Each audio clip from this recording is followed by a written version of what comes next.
The American story is an ode to movement. We've never been able to stay put, which explains the intricate mesh of highways and byways that connects this country to its inner self. Is it any wonder, then, that our national cuisine evolved at Tarmac's edge? Let's face it, no matter what sophisticated urban chefs create, deep down what we really crave is what the diner, the cafe, and the truck stop can offer.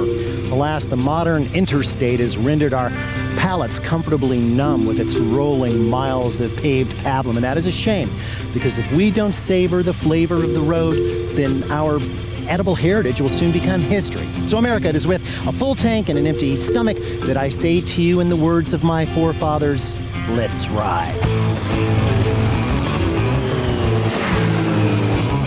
In case you missed the glorious launch of our Mississippi journey, we have feasted our way from the Gulf of Mexico clear to Baton Rouge, named for the blood-stained posts that early natives used to mark their hunting grounds here.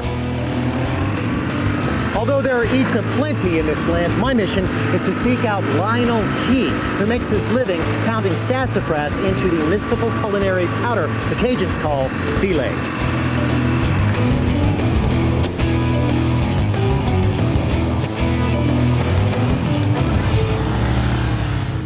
The process is actually once a year I go out and harvest the leaves.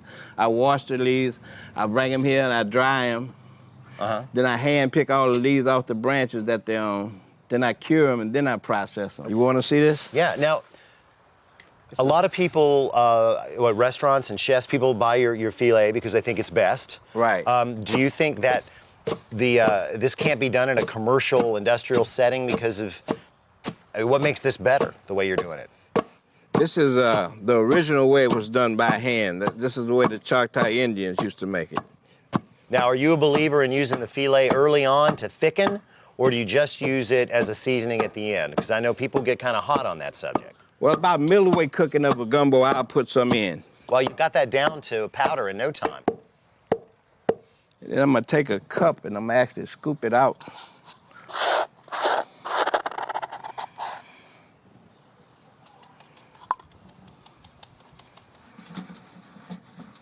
Try to do it in a circular motion. So, you teach me how to do one? Sure. Oh. Well, I start with this end. Correct. All right. Now, you did kind of one big handful, didn't you? Just Yeah. kind of felt like that? Mm-hmm. Not enough? That's enough. I wouldn't want to overload. If you put too much in there, it's gonna fly out on you. All right. You wanna do an up and down motion. Just straight up and down. Put a little pressure to it though. It'll make them crush it up good. You could do an exercise video and sell that on the internet too. Okay. You know, sweating with Lionel out in the backyard, and you could sell these, and people would be, these suburban, people at home pounding on these things. Good upper body workout. I start out with the heavy yet smooth pecan end of the stick, and when the leaves are sufficiently smashed, Lionel has me flip to the cypress end, which, being a little rougher, is better for grinding the small shards into a smooth powder. There, isn't it? Yeah, you want to hit straight up, straight down.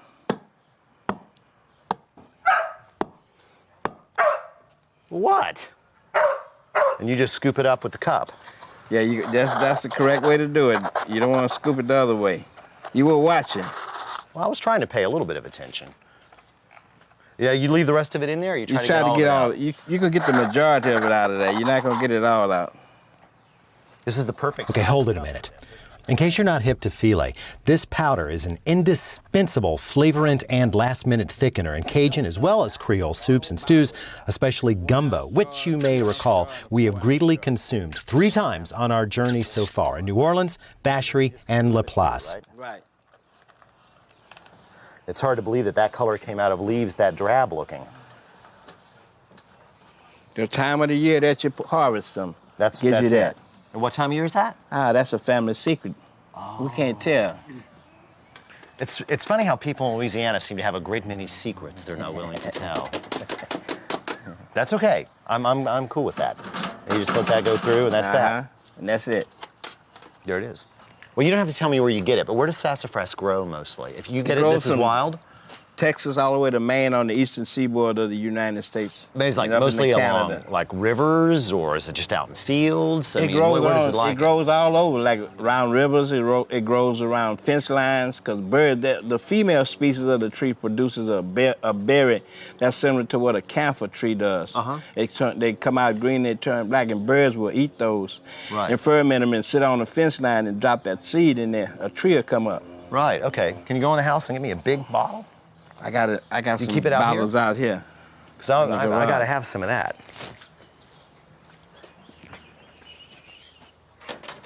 Clearly not a commercial product.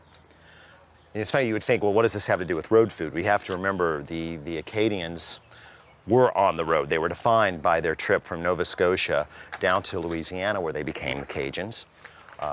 Greatly by intermingling with the Native Americans, where they got this. So this is you could almost argue that if gumbo is the defining dish of Louisiana, which I would say next to boiled crawfish is probably true, that dish is almost completely dependent, some folks would say, on the existence of filet powder. So therefore, you could say that Louisiana cuisine, or the poster food for Louisiana cuisine, is a road food, and wouldn't have existed if it had not been for that journey down the Mississippi River, which I think is pretty cool.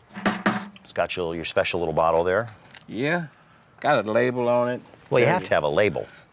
Uncle Bill's Creole Filet. So you think that the folks are always going to want this. So there's at least going to be some population that's going to want the real thing. Right. It's not going to die out. No, it's not. They're not going to go down to the supermarket and just buy the stuff in the tin. They want the stuff that's handmade. Do you want to make sure Emerald gets some? Yeah, sure. Does he buy it? No. You know, he's from down here. I know. He should. He should. I'm going to send him some. This might redefine that whole BAM thing he's got going. Maybe we could send him a small jar. A small jar? Well, I tell you what, if you do a small jar up for Emerald, and you write a little note to Emerald from Lionel, try out, my BAM. Because you've actually got BAM. I mean, BAM is one thing, but BAM with this. Now that's a serious BAM right there. You could Buford Pusser walking tall some BAM with a stick like this. So yeah, fetch down a little jar for Emerald. When feasting returns, we ride into Mississippi just in time for donuts, catfish, and spaghetti.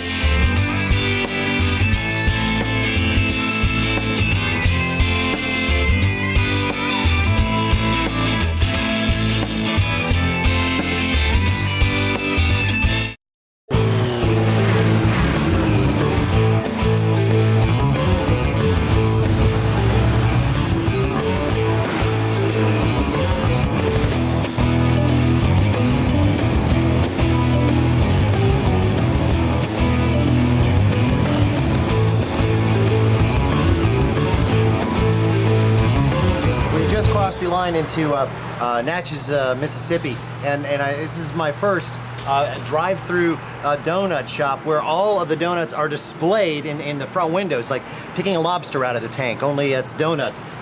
This is Shelly. Shelly, what do you got today? Tell me about your fine selection. Glazed donuts, apple fritters, cinnamon rolls, big and large. We got lemon sticks, raspberry sticks, chocolate sticks, and cream sticks. And you make all your donuts here? If I'm just gonna have one something, what should I have? Try the donut. Could I have just one donut then, please? I will extract funds from my cleverly hidden supply of money, which is somewhere here. I'm sorry. There you go. 155, is that right? It's 55, but don't worry about it. No. I pay my debts. No. I'll let you try it for free. And You're gonna let me have a free donut? Sure, and if you like it, then you can buy some. Dad nabbit, but these are friendly people here. All right. There you go. I'm going for it's very soft. And there's a lot of sugar. This one's fresh, isn't it? She just got that one cooked.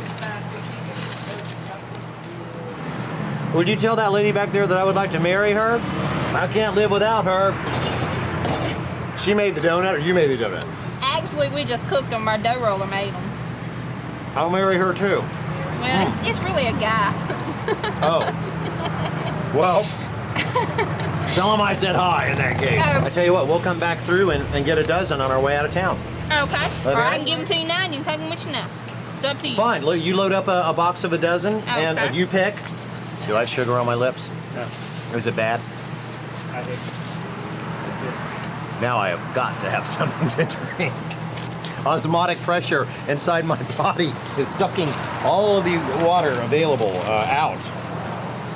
Put that right there. It's 3:15. Duly noted that you can get a darn fine fresh donut in Natchez, Mississippi after 3 o'clock on a Sunday. And now we've got a dozen of the best coming with us. You got some regular donuts. Yeah. Now I could just ride. Cinnamon rolls. If I could just ride with this here, I'd be all taken care of. Perfect, huh? We got cinnamon rolls. I see a fritter in there. That's mine. The fritter's mine. I call the fritter.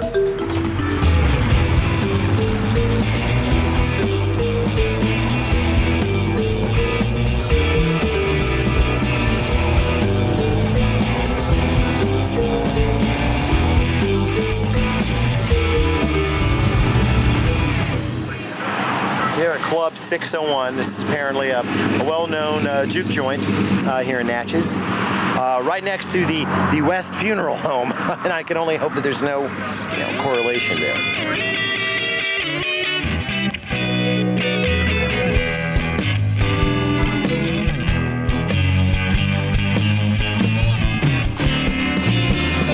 Geraldine, do you do this every year at the Blues Festival? Oh, yes, every year. So you've got just strips of catfish, you're marinating that, you said, in hot sauce? Hot sauce and red pepper. And that's it? How long? That's it.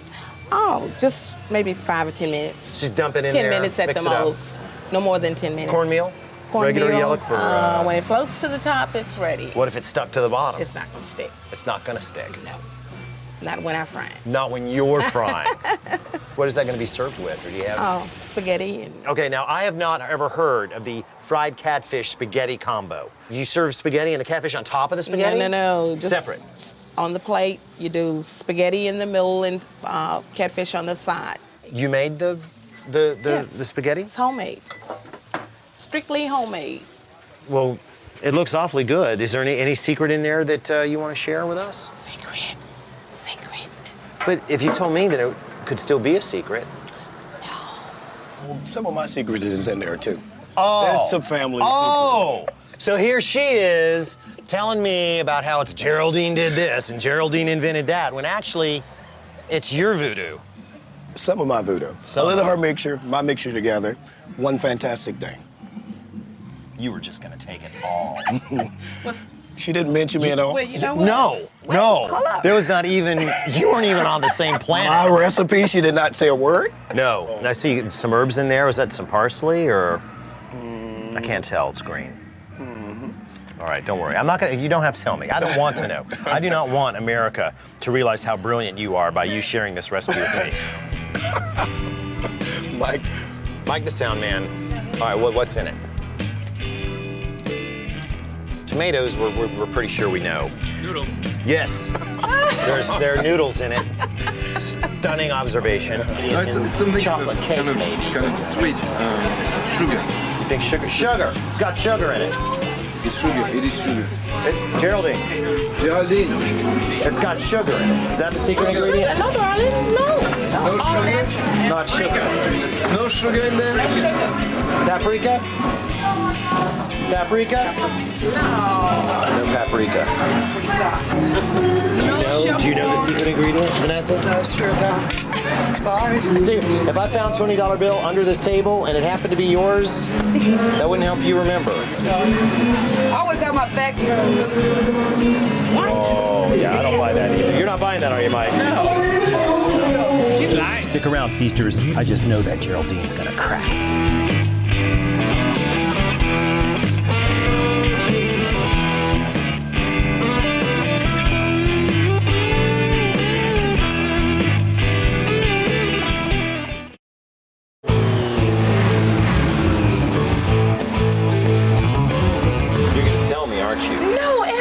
You're gonna tell me. And guess this You're is Alton. going to Alton tell Brown, me this on Food the Network. secret to I can't tell your you the secret, spaghetti. Alton. I can't You tell are, you. but you will. No, but you I will. cannot. You're telling me right now. Think. I told you zucchini and the spaghetti. You told me one little ingredient. You didn't tell me diddly. Maybe I'll call the CDC or the FDA or somebody. They'll make you tell me what's in there. Okay. So about another hour's gone by. I'm still hanging out here at Club 601 in Natchez on Martin Luther King, and Geraldine still hasn't shown me the love. She's not going to part with this recipe, and it's fine spaghetti, but she's not going to give it. No, she's not going to give it. I'm going to try one more time before we leave. Yes. He's having an allergic reaction. We gotta know what's in the spaghetti. It's causing the allergic reaction. What is it? What's in there? It's gotta be one. Not gonna tell. One specific.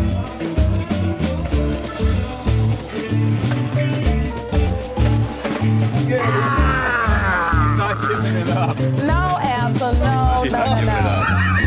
Nice try. Not giving up. Hey, wait. Better try next time, I Alpha. lay down on the ground, writhing in anaphylactic shock, and you still won't tell me. Where's my lawyer? He really wants it. All right, that's it. I've played my last card. I have no honor left, no dignity. All I can do is go get a beer.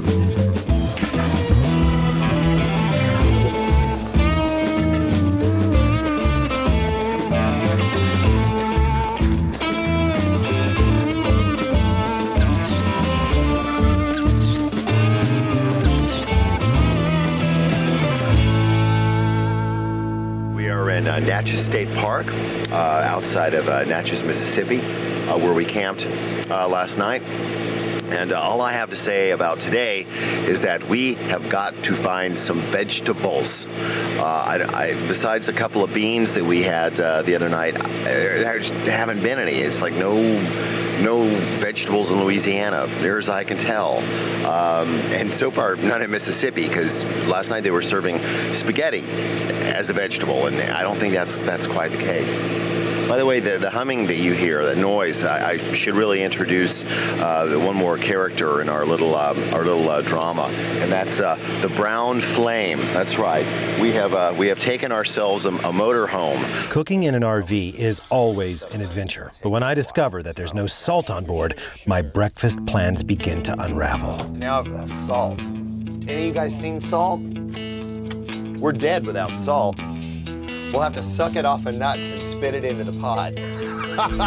Oh, this is like a disaster heaped upon a tragedy. There's no salt.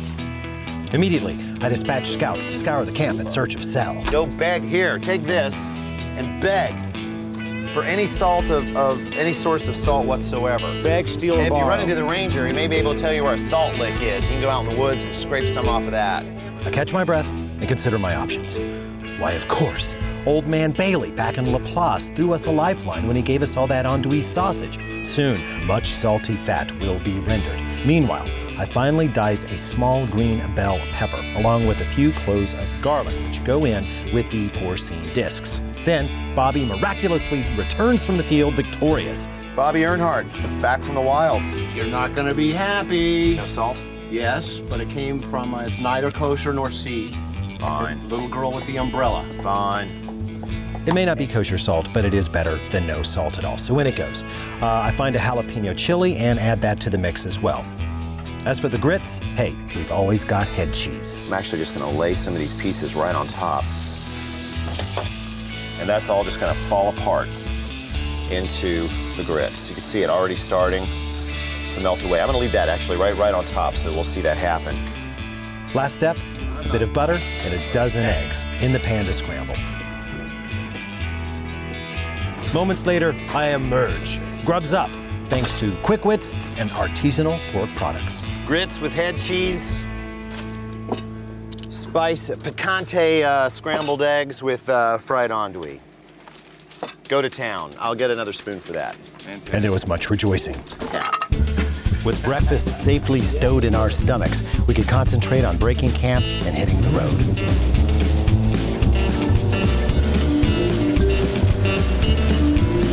So we are riding on the Natchez train, one of the most historic and certainly important roads in the United States. States, certainly in the history of the Mississippi River. It began as basically a little trail that the eastern herds of buffaloes took to various feeding grounds.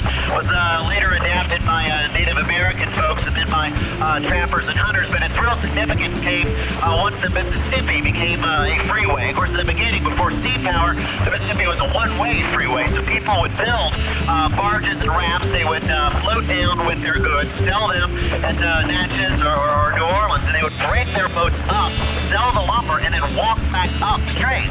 It became such an important road that Thomas Jefferson took great effort to protect it, made it one of the first national roads, and even used troops to protect it from bandits and robbers and highwaymen who frequented it. There are none of those today. It's preserved now as a historical highway. No billboards, no gas station, no barbecue stand, although I wouldn't mind seeing one of those right about now. Just miles and miles of well-tended road and lots of trees.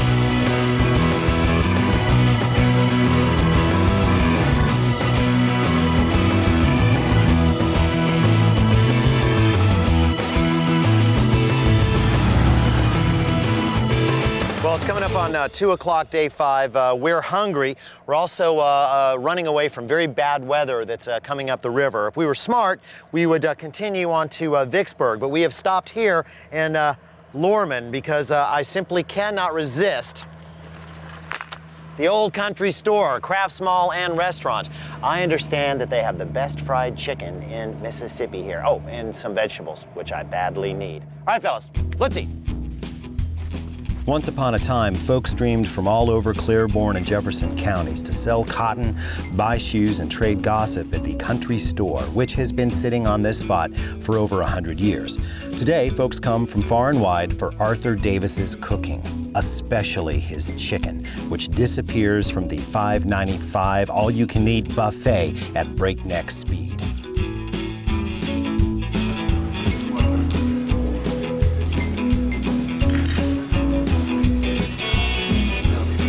I have to apologize for the lousy camera work here, but the air inside the Old Country Store smells so good that I can't get anyone to do any work. Legs, thighs, breasts, cornbread and greens all shoveled into pie holes with shameless abandon. Brett's eating like a prison, someone in jail. He's got both mitts around the... He's got his hands guarded. He's good in jail. Well, I'm gonna see if there's any fried chicken left. No, I took the last piece. And there's no more fried chicken. So I've dilly-dallied around too much. No, you can have this piece. No, you eat your chicken. This right here is why it's bad to be me, because this is where the fried chicken was, and now there is no more fried chicken. There are greens, and that's good. I'm gonna have some greens here in a bit, and I suppose I could have some pork rib, but what I really want, it's gone. I'm not gonna have that now. Brett, as you can see, he has chicken. I do. And that's, no, you're a working boy. It takes a lot of energy to sleep in the motorhome all day, so you eat that chicken.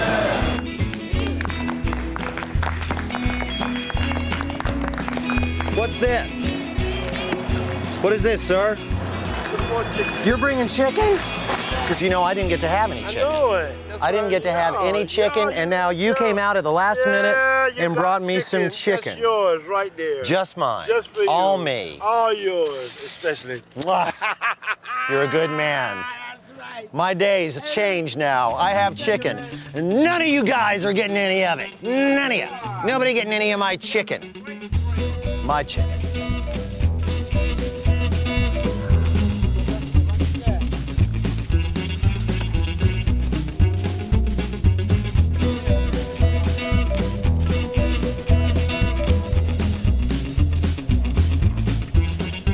I'm slipping away. This is all for me. I'm gonna come over here away from all these jackals who ate my chicken. Hey, Mike, well, you're not gonna come over here where I am? Hey, I told you to get out of the chicken. I'm getting some chicken. Get out of there. Come and catch me. You eat that chicken, and I'll make the rest of the shoot a living Hades for you. Or you can have one. I hope it burns you. Oh my goodness. Ha ha ha, it's hot, and he didn't know it. What are you eating, old man? Why are you eating my chicken? I told you you couldn't eat my chicken. You already had? Oh. Okay, in all honesty, this is the best fried chicken I've ever had in my life. Without question. It's crisp.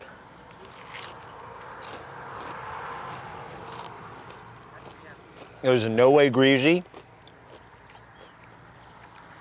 The flavor tastes like chicken. That's what you make that Do you crust. soak the chicken in anything, like buttermilk or anything like that? Oh, seasoning. No. Season it, not the chicken for tomorrow, be seasoned today. In what? Salt and pepper and shake. A shake of what? Shake. Oh, you guys have secrets. You gotta shake. Shake. Like a little paprika maybe in that? Shake. Shake? Shake, and more shaking. Mr. D's fried chicken is the best fried chicken in the world. In the world. You made a deal with somebody. In the world. I did. This isn't natural. I promised them that I'll always fry chicken fresh. You promised God Almighty that you would do your chicken fresh? Fresh. Do you believe that God has blessed your efforts here? Sir. Yes, sir. Only with him. Only with him is the reason. He's the reason for the season. And he's got people coming from all over the world to see me, to try that fresh chicken. And it's amazing. Do you think there's good fried chicken in heaven? Yeah. You know, my grandmother's up there. Grandmama, grandmama, grandmama, grandmama. You just break into song. Oh, grandmama. Grandmama was my cornbread cooking queen. I would try to join you. Chicken and a biscuit. I didn't get a biscuit Get it either. while it's hot. I didn't get a biscuit. 2-piece chicken. You didn't get none of that cornbread? I made that song up, man. You know, the I know guy you asked me, said, you don't got no another verse? I said, well, I'm waiting on somebody to write it for me, so. Mr. D wouldn't give up the shake recipe. Mr. D wouldn't give up the shake recipe. Oh, I cried and I cried and I begged and I tried, but Mr. D wouldn't give up the shake recipe. Well, with that note, I'm going up here. Despite my singing, you really should stick around. There's plenty of feasting to come.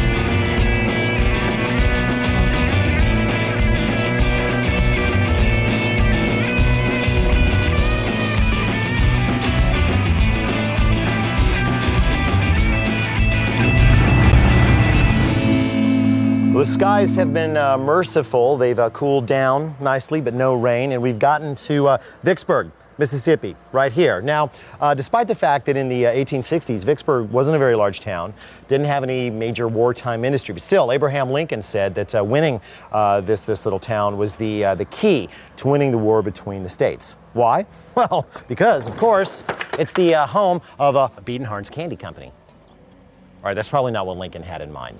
This was. In 1860, Vicksburg was a sleepy little town with no war-related industries and no real rail center, but it stood on a tall hill or bluff overlooking a wicked hairpin turn in the river. When the war broke out, Confederate forces placed large cannons on the bluff and in doing so took control of all traffic moving up and down the Mississippi.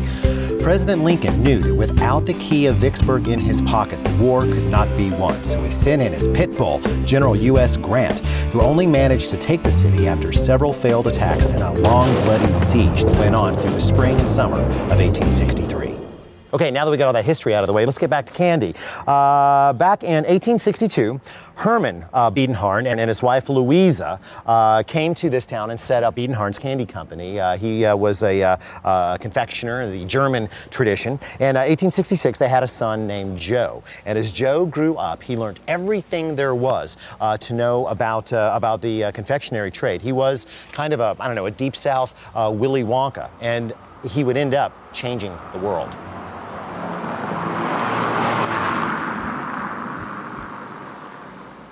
By the end of the 19th century, Joe was doing pretty good at his old confectionery shop, especially when it came to selling flavored sodas. Soda pop was a brand new thing then, and of course, it always had to be mixed in a soda fountain. The proprietor would generally make his own soda water, which wasn't an easy thing to do. And then syrups were mixed. I mean, here we have a rose syrup, root beer, claret, grape, peach, a lot of different flavors. Now, in the summer of, I think it was summer of 1890, a salesman came around with a big bottle of this stuff called Coca-Cola.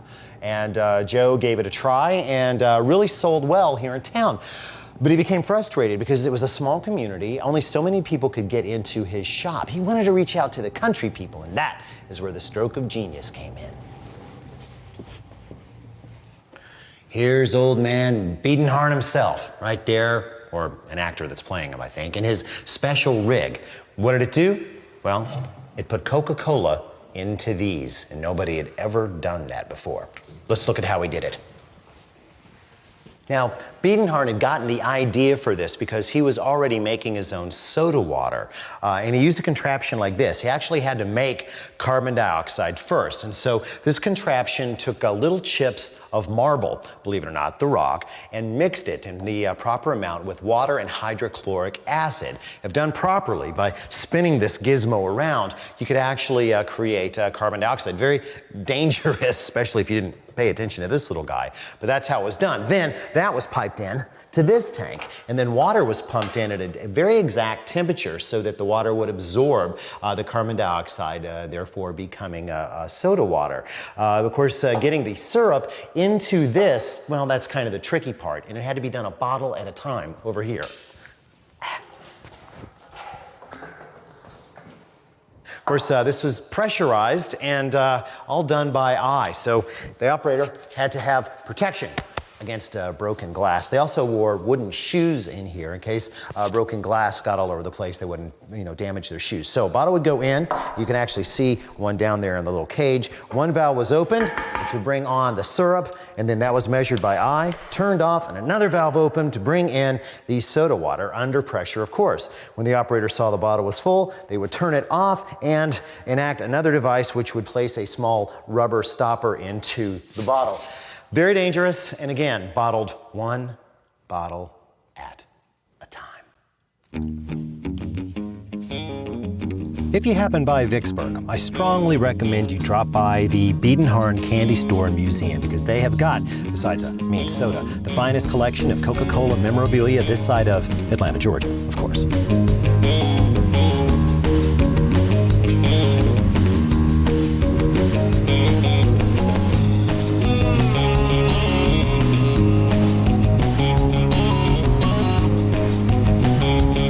Out of Vicksburg and into the dark, flat alluvial plain that is the Delta, a 5,000 square mile fertile ellipse cradled by the Mississippi on one side and the Yazoo on the other.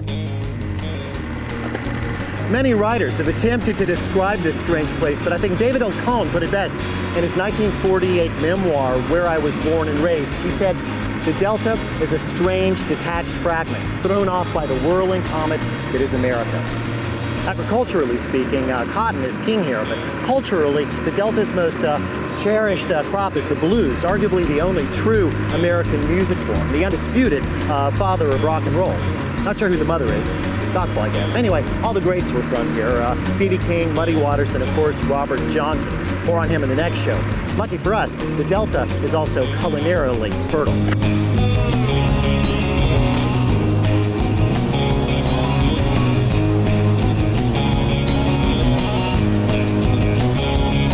Feasting on Asphalt returns, the greatest dish ever devised.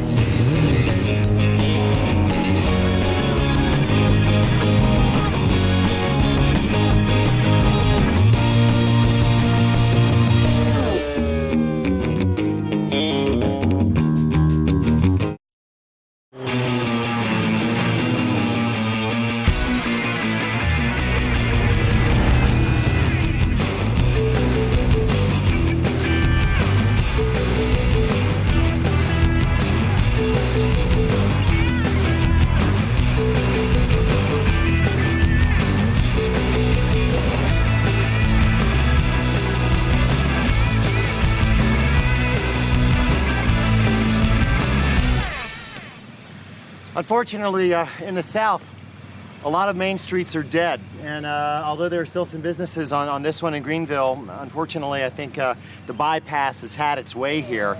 But there is one nifty looking place right back here. See this? Jim's Cafe. So I'm gonna go check that out. Come on. I'm not gonna eat at a place like this without meeting the cook. So I think it's her over here. She's trying to run away from me.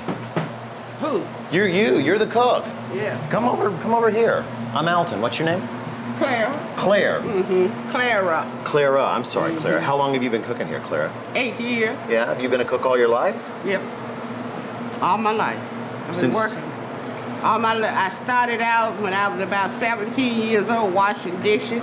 Yeah. Then I left from washing dishes. I went to fry cook, and from a fry cook to a dinner cook. A dinner cook. Mm-hmm. So when you're a dinner cook, you have to be able to do everything. That's right. Everything. Okay. How many years did it take you to go from dishwasher to dinner cook? I don't know, cause see, I knew how to cook when I left home. See. Right. It didn't take me long. Didn't take you too long. You know, dinner. If you're in New York City, you know what they call dinner cook? What? Chef.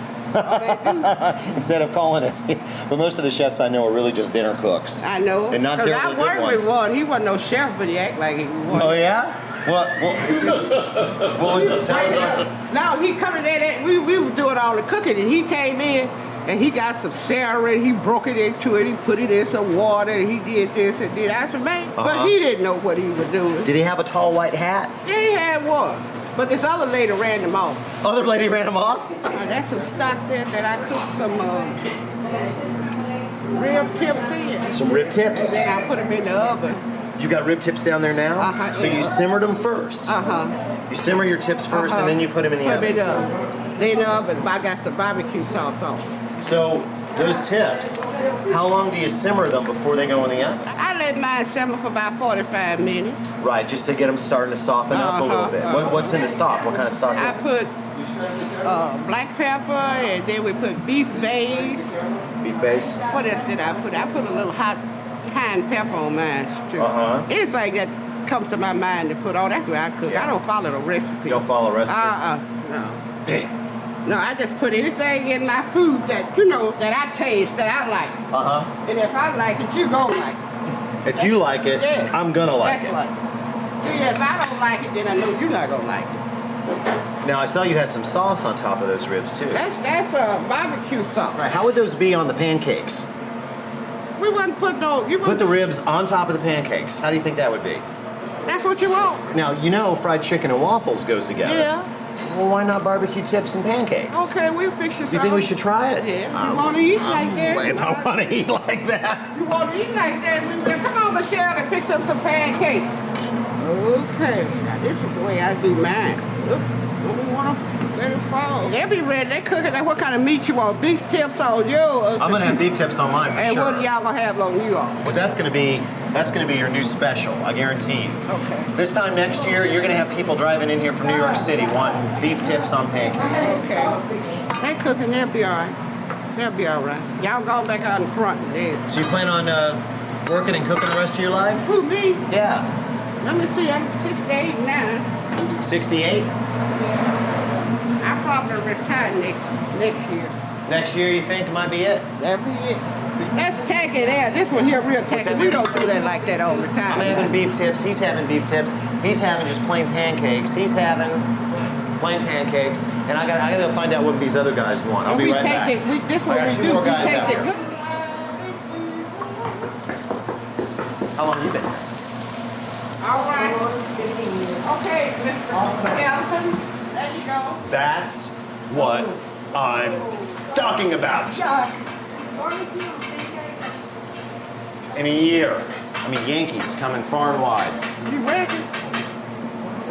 Okay. Yeah, trust me on this. How many more? All right, I'm gonna take this on out. You guys got, what did you get, sandwiches? You got like bacon, cheese, egg sandwiches, right? Man, we're sorry now. I'm so sorry. Oh, nice no. guy. You must know the cook. Here, This is what I'm having right there. Here's the Mars. I gotta put his meat back up on there for him. Oh, there we go. That's not very pretty. That's gonna be fantastic. I'm changing mine. I'm extraordinarily pleased with myself. No. I want the beef tips now. Oh, now you want the beef Here, tips. here, I'm gonna take my pancakes back. You're gonna take your pancakes back? I'm gonna take mine in there. Okay.